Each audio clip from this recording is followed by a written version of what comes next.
I opened my window for the first time in weeks today to collect a bunch of my fly friends. But they were being very lazy, so I decided to harvest them and put them to work. For example, say I don't want to pay for my $21 breakfast burrito, I simply call my fly babies into battle and leave a body on the plate when I'm finished. Sometimes, for good measure, I'll even put one in the water. Then I call over the manager and tell him that there is not only a fly in my food, but I am gravely allergic to the fly. Then when the bill comes, I change the total to a negative and then they pay me back. Another great reason why you should always carry a bag of dead flies with you is for retail therapy. I want to treat my mom with some makeup, so I simply find a tester and drop a quick friend on it. Then I take it to the front counter and tell them that I could have put a fly in my mom's eye. Then they give it to me for free and I go about my day. But guess what? It even works at Olive Garden. After I'm seated, finally, I get my free breadsticks and I take one into the bathroom and sacrifice one of my babies for the cause. Then once the fly is on the breadstick, I exit the bathroom and walk over to the management and tell them that there is a fly on my breadstick. And boom, refund. So next time you're looking at the poor lost souls on your windowsill, just say, come on, man, it's time to scam. So I bought this busted robot vacuum off of Wish, and it hardly works, like, at all. But I felt bad that it's trapped in my house all day and has to eat these nuts off the floor. Has to eat both of these nuts.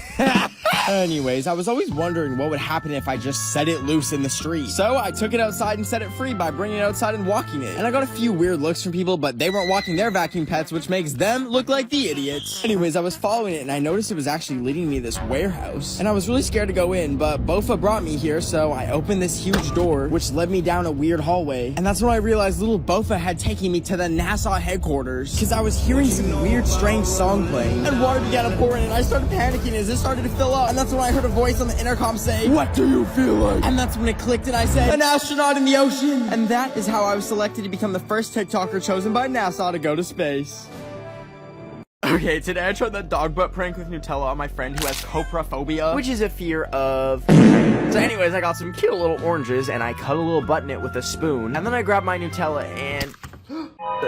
anyways, I took the spoon and I stuffed the orange with it and made her sit down while I blindfolded her. Then I slowly guided her finger towards it and... Stop, why are you pulling away? Stop. Scared.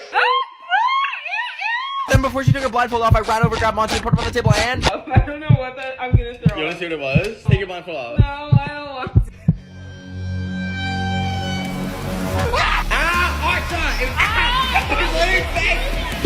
Last night I went to Chuck E. Cheese to lie and say it's my birthday to get free pizza. And it worked, baby! But the place was terrifying and the food was even scarier. And after a few bites, I started feeling sick, like I had worms in my stomach. So I got up and I stumbled out of the restaurant and I went home. Then the next day, I scheduled an emergency Zoom doctor's visit and he told me that I'm lactose intolerant. And I was like, what the hell? I don't lactose, I got all 10, baby. But then he told me to put my feet away and I was like, you're right, you should be paying me for this, not the other way around, buddy. And then he started telling me you can't eat pizza anymore. But his video started to cut out, but it's okay, because I know what lactose intolerance is. I can't have bread anymore! So I got rid of all my bread and dumped all of that fart food right in the trash. And then I grabbed some milk and chugged nothing but pure milk for a few days. And you know what? It was really good for a bit until I started feeling a storm brewing 10 times stronger than what Chuck E. Cheese did to me. So I immediately ran to the bathroom and... So apparently lactose intolerance is the milk one, but at least I don't lactose, baby. So I got a lava lamp today, and the box said it would be calming and peaceful and relaxing, but it was nothing of the sort. Sweet Jesus and Zendaya from Shanghai. This Wish.com piece of f***ing came straight from China, and it had one of those foreign wall plugs, and I thought that it would just still work if I jammed it into an American wall outlet. So I started kicking it with my Gengar slippers, and it stayed in there for a little bit, but let me tell you, it absolutely did not work. Because after I resisted the urge to drink the forbidden Gatorade and plugged it in, that shit blew up, and I had to sweep up the ash and glass after it dried. But I still really wanted a lava lamp, so I got the grand idea to make my own with a water bottle, and then I could sell them. So I grabbed a flat Sprite and some liquid egg, and I poured the Sprite in, and then the liquid egg after it, and it was looking really weird. So I checked the egg expiry date, and it said 20. Here's why you should support my small business. You could buy a real lava lamp and have it explode and get shrapnel in your eye, or you can buy one of my organic egg lava lamps made from completely recycled materials. So today was April Fool's, and I got a doorbell notification, which I thought was strange because I'm not expecting any packages. And when I checked it, I saw a box sitting outside my house. I was like, what the heck is a baguette? That sounds like the opposite of a... You know what I'm talking about. Anyways, I picked it up and brought it inside and realized it makes vegetable pasta. And I was so excited, so I opened it up, but... there was no spaghetti. There was just my hair. And I started panicking because I was like, how did they get my human hair? And that's when I realized that a month ago, I cut my own hair and put it online as a real Michael Jackson wig and sold it to someone for $5,000. But they probably got my address from the return address on the package. Anyways, I looked in the hair and found a note saying I need to lock my door because...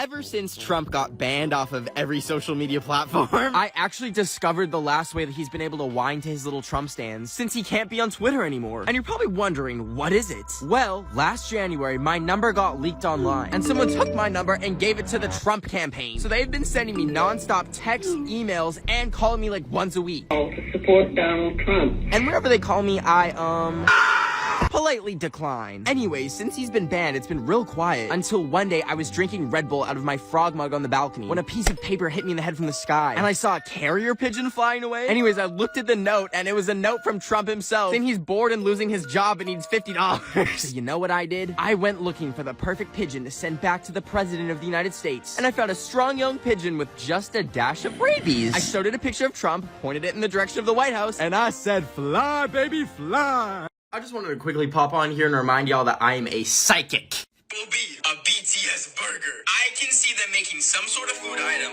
like the Travis Scott burger, but the BTS burger, or at least some food-related item that everyone can get. And you know what McDonald's just posted? I'm a psychic. I was sitting on the floor eating a Rice Krispie snack when my dad randomly came home with a dog. We don't have a dog. We have a cat. So what is that? And I said, did you just buy a dog? And my dad told me he just bought a dog. So, I guess I have a dog at my dad's house now. And I went to go pet it, but it keeps running away from me and looking at me like I'm a demon, which I am. But it still made me sad. And I was sitting around trying to figure out how to become friends with this baby dog. And then I realized I could probably give it something, like a treat. So I got off my butt and I went upstairs and I looked in the pantry and found some dog bones. I opened up the package and grabbed a bone, and then I slowly approached him and placed it on the mat. But then my dad's cat Luna got in the way. Anyways, I gave it another bone and it bit my hand so hard like 3 fingers fell off. I had to call an ambulance. Just kidding. He let me come near, and when I touched him, he twitched and it scared me a little bit. But then he let me pet him. And now we're almost besties, and I took him on a little walk and took some cute pictures with him. So if you want to see more of Sammy, I posted the pics on my Instagram at BenOfTheWeek. Okay, bye. You bring the corsets, we'll bring the cinches. No one wants a waist over 9 inches. So what the makeup contains lead poison. At least your complexion will bring all the boys in. Today I went to go get the Moderna vaccine, and it hurt a little bit when they gave it to me, but afterwards I went home and I took the band-aid off. But as I was peeling it off, I noticed something hard was underneath, and when I pulled it out and looked at it, I saw a microchip. I'd been microchipped. I thought that was fake, but I had to get to the bottom of this. So I grabbed a microchip adapter and put it in my phone, and a folder came up saying, "We see you." And in it was a picture that said, "Meet Candace at 42 Wallaby Way at 2 p.m. And I was really scared, but the next day I went to the address on my bike, and it ended up taking me to this huge building, and I found my way in. But as I was looking around, there was no one there, so I shouted, "Candace, who's Candace?" But all of a sudden the lights went out, and I felt something grab me. Next thing I knew, I woke up in a chair tied up. I was so confused, and I shouted, "Who is Candace? What is Candace?" Then out of the darkness, he appeared, and he said, "Candace D." Valentine's Day is in exactly 1 month, and I'm not letting you be sad and single like me. So, I made a list of 3 ways you can easily get a bae. The first and best method is to search up their Spotify or Apple Music and look at what their top songs are. And then you can take their top songs and put it on your story and pretend like you have the same music taste. Then they'll see it and you can tell them, "Why yes, I love Pilot's License by Olivia Mosquito." The second method is to buy a billboard asking your crush out, but that's kind of expensive. So finally, the third method is to post TikToks in front of your house, making sure the street sign is visible in the background. Then when you get home, I just like to leave the door unlocked and post things that would really attract some new friends. This will invite plenty of new people to come to your house and meet you. Like there's this mysterious hooded figure that took all my stuff yesterday. I considered it a Valentine's gift from me to them, and I think we might have a spark between us. So I don't know if you saw, but Lil Nas X released these new Nike shoes that have a drop of real human blood in them. But I thought the colors were cute, so I ordered a pair of them. And while I was waiting around for them to arrive, I saw a lot of Karens were mad about it. And I was trying to figure out why, because having spare human blood on you at all times would be so helpful. Like if I was ever, I don't know, walking back from Taco Bell and a Toyota Prius smashes into me, and I'm lying on the ground like, dang, this is kind of awkward. Also, I'd probably be dying and need a blood transfusion. In that moment, I could just pop my shoe off and use my shoe blood and be completely fine. Then I could grab my food that I dropped from being hit by a car and find a nice bench to eat my taco on. Until I realize I'm currently on church property and I'm wearing my Lil Nas X Satan shoes and uh-oh.